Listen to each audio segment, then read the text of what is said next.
No study in biology deals more closely with the very origin and existence of life itself than does the study of viruses. Though virologists have learned a great deal about viruses, there remain certain basic questions that they still have not answered to their entire satisfaction. For example, looking at an electron micrograph of a virus, the most experienced of scientists may still wonder, what exactly is a virus? Looking at a tobacco leaf attacked by rapidly reproducing viruses, he may wonder, how do viruses exist and reproduce? Looking at a culture of disease bacteria being destroyed by viruses, he may ask himself, how can we use our knowledge of viruses to improve our own health and well-being? As a biological scientist, he knows that these questions have not been fully answered. Yet he knows that he and his colleagues have a great deal of information about viruses and their effects. He knows of much that has been done to answer his first question. What exactly is a virus? To find out, scientists have located viruses and can describe the work this entails. The optical microscope is practically valueless for observing individual viruses. The only true viruses large enough to be barely visible through the highest powered light microscope are viruses of smallpox and certain other pox diseases. Others may be 10 or 20 times smaller. But there is a way to locate viruses and collect them for study. We begin with tissues infected by viruses, say tobacco leaves infected by tobacco mosaic virus. We freeze the infected material. This ruptures cells in which viruses are located. We use a grinder to rupture the cells further. This releases juices, which we filter. The small viruses pass through the filter with a liquid. To separate viruses from other particles in the liquid, we use an ultracentrifuge.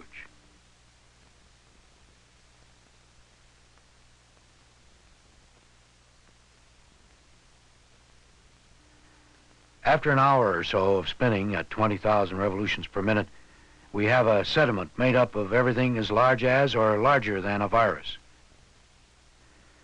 Now, by adding water, we prepare a suspension of the sediment. To remove particles larger than viruses, we spin this suspension in a centrifuge that moves relatively slowly. This leaves viruses in the fluid. Another run through the high-speed ultracentrifuge gives us a sediment that's almost entirely viruses.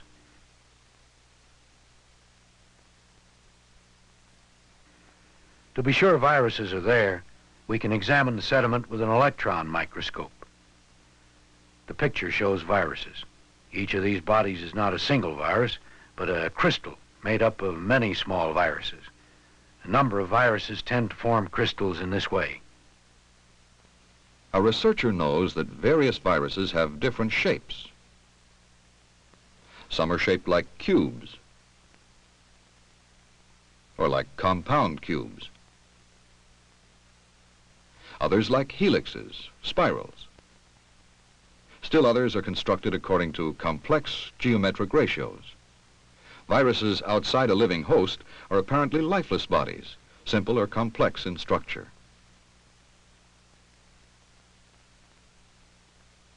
The scientist can further explain virus structure.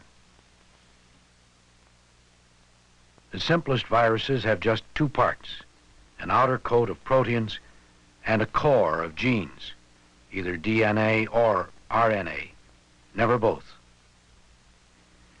The most complex viruses contain little more than this. There may be very small amounts of fats, carbohydrates, and sometimes toxins and enzymes. This partially answers the scientist's first question, what is a virus? And he knows that other studies have provided a partial answer to his second question.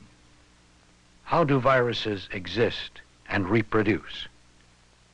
The question invites us to consider whether viruses are alive.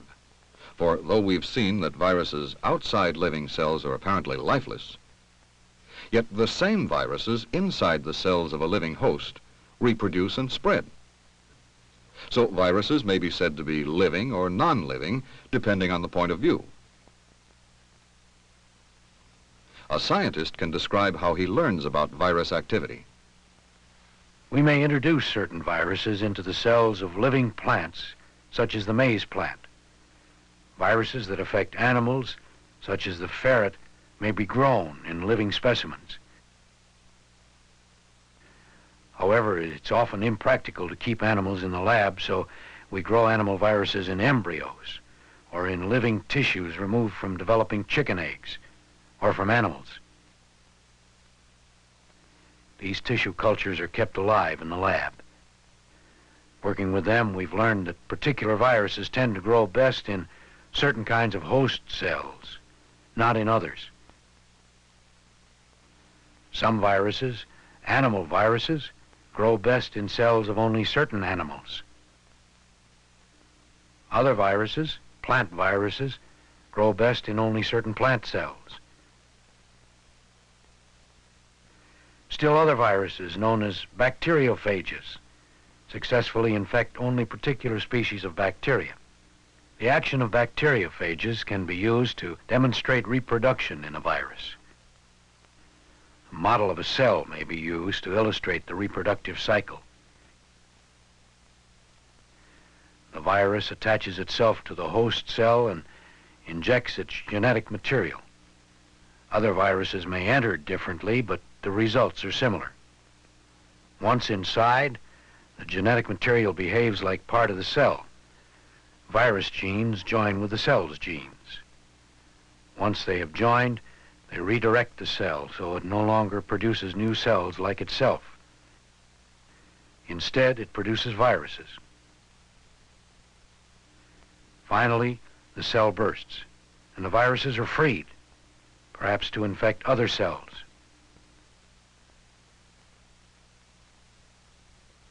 One can observe the destruction of an entire bacterial culture in about 20 minutes.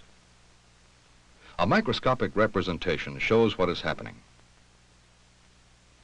One by one, cells are bursting, liberating viruses. The technical name for this kind of cell destruction is lysis. The spots on the culture are areas where viruses have lysed bacteria. These viruses are cell killers. Other cell-killing viruses cause diseases such as curly top in beets, foot and mouth disease in cattle, and influenza and polio in human beings. These viruses kill cells.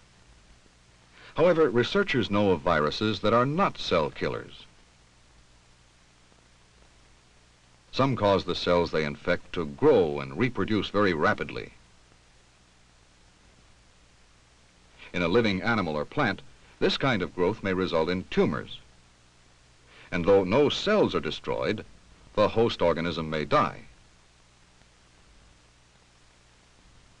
Men study other viruses that sometimes cause no harm at all to their hosts.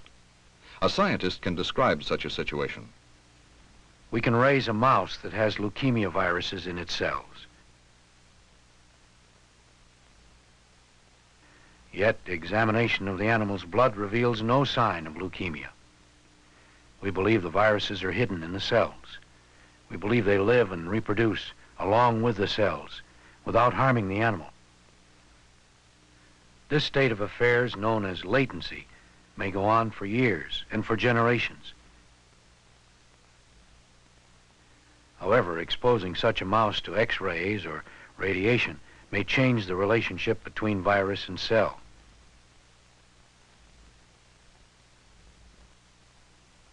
The exposed mouse may develop leukemia as viruses which are in the cells become active. Some virologists believe that latency is more common than cell destruction.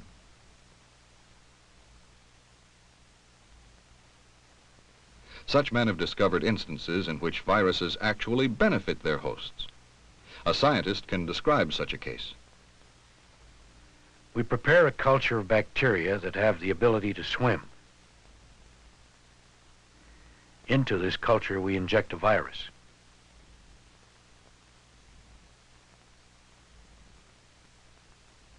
This virus destroys the bacteria. Now, if the very same virus is placed in a culture of related non-swimming bacteria, these bacteria are not destroyed. Instead, some gain the ability to swim. Viruses have carried genes for swimming from bacterium to bacterium, a process known as transduction that helps to distribute bacterial traits. Demonstrations like these show that men know quite a lot about viruses and their ways of life. So much that a scientist may justifiably ask, how can we use our knowledge of viruses to improve our own health and well-being? To answer this question, he may cite the human implications of some virus studies. Because viruses are so simple in structure, it's been relatively easy to catalog their genetic characteristics, like rate of maturation and distribution of DNA. The locations of these genes are charted on gene maps, maps that give us insight not only into virus genetics, but into the makeup of all cells, including our own. Also, studies of tumor-causing viruses have led many of us to believe that viruses may cause cancer and related diseases. What's more, our study of bacteriophages has, over the years, led some men to believe these may be used to kill disease bacteria inside the body. But perhaps the most exciting studies in virology are those in which we have created viruses from virus genes and non-living chemical media. The implications of these studies are far-reaching. Perhaps men of science will someday be able to create genes from chemicals, to create living cells, to create and repair human tissues and organs. Because of the work these men are doing, perhaps our grandchildren will live in a world in which plants and animals are less harmful to mankind, and where, because of our study of viruses, life can be more pleasant and rewarding.